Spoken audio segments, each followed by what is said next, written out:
Well, the defense came up big in last night's ball game. Ryan Flaherty, I thought, played an exceptional third base. Jonathan Scope at second base. Steve Pearce looked good at first, showing some range. And there were some question marks, I think, in September. It seemed like the defense faltered a little bit as Buck was experimenting with players. They really tightened it up last night and played a sound game. Yeah, you know, we went into last night with the guys that have been here the longest, and they did a nice job, really. Flash has been there for us at multiple positions. If you think 2012, he was at second base. He had a big home run against New York. He's done a good job whenever he's called on, you know. And we know he can defend. He actually had great plate appearances last night, but we know he can defend at three places. You know, J.J. went down with a tight back, and Flash slid over to shortstop, and he did a great job for us there. Won 4 games without J.J.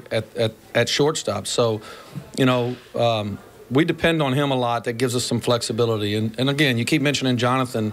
You know, what more can you ask for a rookie second baseman? This guy turns the double play probably better than anyone in the league. And, you know, his immaturity things that J.J. helps with, keeps him focused during the game, and things that, you know, we have to watch out for during the game.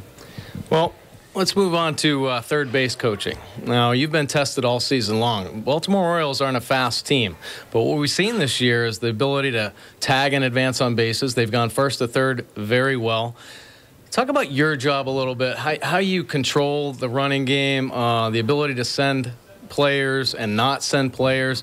You had an amazing call last night, a ground ball up the middle. Romine makes an error, kicks behind him, and immediately you send, you know, runner to score in that type of situation. So your instincts have to be right on. You have to make a call right away. I mean, how do you go about preparing for that?